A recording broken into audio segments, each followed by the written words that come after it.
আমি আজকে বানিয়ে দেখাবো শীতের মজাদার সেমাই পিঠা। হ্যালো এভরিওয়ান, আসসালামু আলাইকুম। আশা করি আপনারা সবাই ভালো আছেন। পিথিস কিচেনে আপনাদের স্বাগতম। পিঠাটা বানানোর জন্য প্রথমে আমাদের চালের গুঁড়িটা পারফেক্টভাবে সিদ্ধ করে নিতে হবে।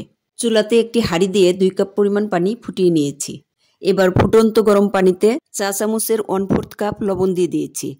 1 চা চামচ সয়াবিন তেল দিয়ে দিয়েছি। এবার ফুটন্ত গরম পানিতে চালের গুঁড়ি দিয়ে নেড়ে চেড়ে তারপর জাল অফ করে কিছুক্ষণ ঢেকে রেখেছি। এবার সিদ্ধ করে নেওয়া আটার গোলাটা একটু একটু করে চালের গুঁড়ি নিয়ে মথে নিয়েছি।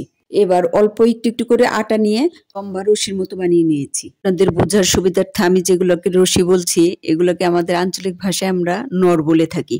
এই নরগুলো থেকে পিঠাগুলো বানিয়ে নিয়েছি। এবার ভিডিওতে খেয়াল করলে দেখতে পাবেন এই রশিগুলো থেকে হাতের সাহায্যে কিভাবে ছোট ছোট করে কেটে পিঠাগুলো বানিয়ে নিয়েছি। অঞ্চলে এই পিঠাটাকে চই পিঠা বলা হলেও আমরা এটাকে সেমাই পিঠাই বলি। যেই নামই দেই না কেন স্বাদ কিন্তু একই। এভাবেই আমি সবগুলো পিঠা বানিয়ে নিয়েছি। ভিডিওটা লম্বা হয়ে যাবে বলে সবগুলো পিঠা বানানো দেখালাম না।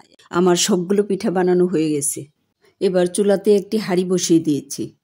হাঁড়িতে 750 গ্রামের মতো দুধ দিয়ে দিয়েছি। দুধগুলো ভালোভাবে চামচ দিয়ে নেড়ে নেড়ে জাল করে নিচ্ছি। রান্নার এই পর্যায়ে আমি 1.5 টেবিল চামচ নারকেল কোড়া দিয়ে দিলাম। 1/4 টেবিল চামচ লবণ। আর সুন্দর একটা স্মেল আনার জন্য আরো দিয়ে দিলাম 2টা তেজপাতা, 2টা সাদা এলাচ, 2 টুকরা দারুচিনি।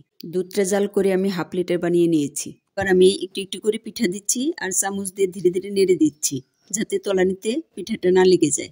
আর এ পর্যায়ে রান্নার জালটা কিন্তু মিডিয়াম আঁচে রাখতে হবে। এবার আমি খেজুরের গুড় দিয়ে দিলাম। গুড় দিয়েছি 3 টেবিল চামচের একটু বেশি। আসলে যে যেমন মিষ্টি খাবেন তেমন গুড় দিতে হবে।